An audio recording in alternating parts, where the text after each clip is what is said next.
Video शुरू करने से पहले जल्दी से सब्सक्राइब कर ले मधुरिमा को, ताकि हमारी आने वाली वीडियोस आप तक जल्द से जल्द पहुंच सके। दोस्तों, हमारे पूर्वज बहुत अधिक ज्ञानी थे। जीवन के प्रत्येक क्षेत्र में उन्होंने अपनी योग्यता और अनुभव के आधार पर अतुलनीय ज्ञान अर्जित किया था, जिसका आधार अध्यात्म और विज्ञान दोनों ही था। और उन्होंने उसी भूतपूर्व ज्ञान को हम तक वेद पुराणों और शास्त्रों के माध्यम से पहुंचाया है। हमारे सभी धर्म शास्त्रों में बालों के विषय में बहुत सारी बातें कही गई है। मनुष्य को अपने बालों को किस तरह रखना चाहिए, कब और किस दिन कटवाना चाहिए, बालों को किस दिन धोना चाहिए और किस दिन नहीं, बालों को कितना लंबा रखना चाहिए, बालों से संबंधित क्या तांत्रिक कारण होते हैं, इन सभी के विषय में हमारे शास्त्रों में महत्वपूर्ण जानकारी दी गई है। आज हम बालों से संबंधित हमारे विभिन्न शास्त्रों में वर्णित बातों को जानेंगे और साथ ही ये भी जानेंगे कि महिलाओं को अपने बालों से संबंधित किन विशेष नियमों का पालन करना चाहिए। लेकिन उससे पहले आपसे रिक्वेस्ट है कि वीडियो को लाइक करें, अपने दोस्तों के साथ शेयर करें और अगर आपने अभी तक चैनल को सब्सक्राइब नहीं किया है तो सब्सक्राइब करके बेल आइकन जरूर प्रेस कर लें। दोस्तों, सबसे पहली बात, हिंदू धर्म में सप्ताह का प्रत्येक दिन किसी न किसी भगवान को समर्पित होता है और हर दिन के कुछ नियम अवश्य बनाए गए हैं। इसी तरह बाल कटवाने से संबंधित भी कुछ नियम होते हैं जो हर दिन के हिसाब से अलग अलग होते हैं। जैसे बाल कभी भी मंगलवार और गुरुवार और शनिवार को कटवाने नहीं चाहिए।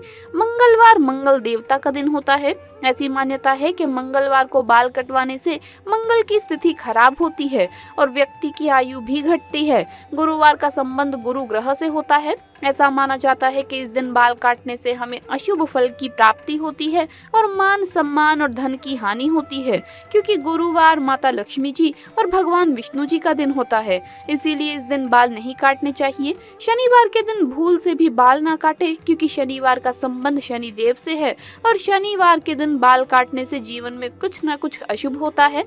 बाल काटने के लिए बुधवार, शुक्रवार और रविवार का दिन सबसे उत्तम माना गया है। दूसरी बात, शास्त्रों के अनुसार हमारे वातावरण में कुछ ऐसी लहरें व्याप्त होती है जो दिखाई नहीं देती, यानी कि वो अदृश्य लहरें होती हैं। ये लहरें हमारे सभी क्रियाकलापों पर असर डालती है। कुछ समय विशेष पर ये लहरें बहुत अधिक सक्रिय होती हैं। इसीलिए हमें अमावस्या को, पूर्णिमा को, शाम के समय या रात्रि में कभी भी अपने बालों को काटना नहीं चाहिए या धोना नहीं चाहिए, क्योंकि इस समय वातावरण में नकारात्मक शक्तियों का प्रभाव बहुत अधिक होता है। इसके साथ ही किसी शुभ मुहूर्त या शुभ पर्व या त्योहार के दिन भी वातावरण में सात्विक लहरों की अधिकता होती है। इसीलिए इन दिनों में कभी भी अपने बाल ना काटे, नहीं तो इन शुद्ध और पवित्र दिनों में हम पर अशुभ कृत्य करने का पाप लगता है।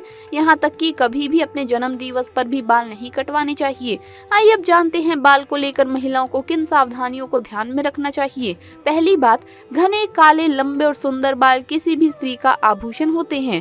प्राचीन काल से ही स्त्रियों के लंबे बालों को उनके सौंदर्य और सौभाग्य का प्रतीक माना गया है। लेकिन हमारे शास्त्रों में ये कहा गया है कि स्त्रियों के बाल कमर के नीचे तक नहीं होने चाहिए और अगर हो तो उन्हें इस तरह बांध कर रखना चाहिए कि वो जमीन पर ना टकराएं। बाल बहुत ही संवेदनशील होते हैं और इसीलिए जमीन पर टकराने से जमीन पर फैली नकारात्मकता जल्दी ही बालों में आ जाती है और जिसका नकारात्मक प्रभाव उस स्त्री पर पड़ सकता है। दूसरी बात, स्त्रियों को अपने बालों को हमेशा स्वच्छ रखना चाहिए। इसके पीछे धार्मिक कारण ये है कि बाल स्वच्छ रहने पर सर में खुजली नहीं होती और सर में खुजली करते रहने से ये अशुभ फलदायी होता है और ये दुर्भाग्य को निमंत्रण देता है। लेकिन शास्त्रों में मासिक धर्म के 3 दिनों तक बालों को धोना वर्जित कहा गया है। वैज्ञानिक दृष्टिकोण से देखा जाए तो मासिक धर्म के समय हमारा शरीर बहुत कमजोर होता है और इस समय कोई भी ऐसा काम नहीं करना चाहिए जिसमें अधिक ऊर्जा की आवश्यकता होती हो। तीसरी बात, कभी भी सूर्यास्त के बाद या सूर्यास्त के समय बाल नहीं धोने चाहिए। ऐसा करना अशुभ माना जाता है। चौथी बात, रात्रि में सोते समय बालों को हमेशा बांधकर ही सोना चाहिए। बालों को खुला रखकर सोने से हमारे सिर में नकारात्मक ऊर्जा का प्रभाव होता है, जिससे उस महिला का सौभाग्य दुर्भाग्य में बदल जाता है और घर में दरिद्रता आती है। पांचवी बात, बालों को सुलझाते समय जो बालों का गुच्छा निकलता है उसे अच्छे से फेंके, क्योंकि उसे यहाँ वहाँ फेंकने पर उसका दुरुपयोग हो सकता है। क्योंकि तंत्र मंत्र और साधना व जादू टोने में हमेशा लंबे बालों का ही उपयोग किया जाता है और इसका असर जिस व्यक्ति के बाल हैं उसके जीवन पर पड़ता है। इसीलिए महिलाओं को हमेशा अपने बालों को संभाल कर रखना चाहिए या फिर ठीक तरीके से ही फेंकना चाहिए। दोस्तों, कहते हैं कि जिस घर में माँ लक्ष्मी रूठ जाती है उन्हें धन संबंधित समस्याओं से जूझना पड़ता है। दरअसल कई सालों से ऐसी परंपराएं और मान्यताएं चली आ रही है जिसे लेकर कहा जाता है कि अगर ऐसा किया जाए तो वाकई माता लक्ष्मी उस घर से हमेशा के लिए मुंह मोड़ लेती है। इसीलिए ये गांठ बांध ले कि आप ऐसे कामों को बिल्कुल भी ना करें जिससे आपको आने वाले समय में धन का अभाव झेलना पड़े। आखिर कौन से हैं वो काम जिन्हें शाम या रात के वक्त नहीं करना चाहिए, चलिए इस बारे में भी जान ले।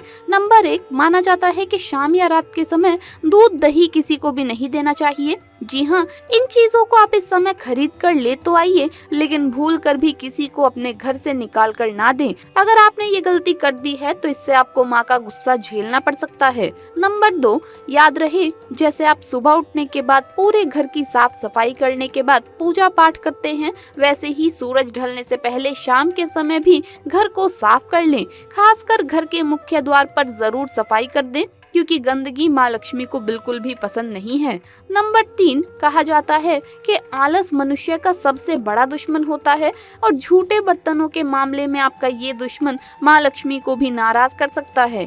कई घरों में लोग आलस करते हैं और रात के झूठे बर्तन किचन में ही छोड़ देते हैं। अगले दिन सुबह बर्तन धुलते हैं और सब कुछ ठीक हो जाता है, लेकिन वास्तव में ऐसा नहीं है। रात में झूठे बर्तन किचन में रखने से माँ लक्ष्मी नाराज हो जाती है। इसे भी मां अन्नपूर्णा का अपमान माना जाता है और वास्तुशास्त्र के मुताबिक ऐसा करने से देवी लक्ष्मी भी आपसे नाराज हो जाती है। नंबर 4, आपको पता होगा कि मां लक्ष्मी को अन्नदाता भी कहा जाता है। उनकी कृपा से लोगों को धन और अन्न दोनों की ही प्राप्ति होती है। इसीलिए याद रहे कि आप गलती से भी अन्न का अपमान न करें। याद रहे कि जब आप खाना खाएं तो उसे पूरा खत्म कर दें, क्योंकि मां लक्ष्मी इसके कारण भी रूठ जाती है। नंबर 5, इतना ही नहीं, कहा जाता है कि जिन घरों में महिलाओं को हमेशा अपमानित किया जाता है उस घर में भी माता लक्ष्मी जी कभी वास नहीं करती। इसीलिए भूल कर भी ये गलती ना दोहराएं। नंबर 6, कई बार हम लोग पूजा करते समय कुछ गलतियां कर देते हैं जिसके कारण हमें नुकसान हो सकता है। पूजा करते समय ध्यान रहे कि कोई भी सामग्री जमीन पर ना रखें। कुछ लोग इस बात पर ध्यान नहीं देते और भूल से पूजा का सामान जो है जमीन पर रख देते हैं और उसी में से भगवान को भी अर्पित कर देते हैं, लेकिन कभी भी ऐसा आपको नहीं करना चाहिए। पूजा सामग्री को हमेशा पूजा की थाली में ही रखें। नंबर 7, हमेशा स्वच्छ और साफ स्थान पर ही माँ लक्ष्मी का निवास होता है। जिन लोगों के घर में गंदगी रहती है वहाँ लक्ष्मी कभी भी वास नहीं करती। इसीलिए हमें अपने घर की साफ सफाई के साथ साथ आसपास भी सफाई रखनी चाहिए। तन के साथ मन का स्वच्छ होना जरूरी है। इसीलिए दूसरों के प्रति किसी प्रकार का वैर भाव नहीं रखना चाहिए। दोस्तों, अक्सर कुछ लोग जल्दबाजी में बाहर से आकर घर में बिना हाथ पैर धोए ही घुस जाते हैं, सीधे कुछ खाने लगते हैं या फिर बिस्तर सोफे आदि पर बैठ जाते हैं। लेकिन ऐसा करना धार्मिक और वास्तु दोनों की दृष्टि से यह आदत खराब मानी जाती है। इसीलिए हमेशा घर प्रवेश करते समय अपने आप को स्वच्छ रखें। फिर शाम को एक बार माँ लक्ष्मी का पाठ जरूर करें। अवश्य आपको माँ लक्ष्मी के आशीर्वाद से धन की प्राप्ति होगी। तो दोस्तों, आपको ये वीडियो कैसा लगा हमें कमेंट्स में जरूर बताएं। इस वीडियो को लाइक करें, अपने दोस्तों के साथ शेयर करें और अगर आपने अभी तक चैनल को सब्सक्राइब नहीं किया है तो सब्सक्राइब करके बेल आइकन जरूर प्रेस कर ले। जल्द मुलाकात होगी अगली वीडियो में। हर हर महादेव, जय महाकाल।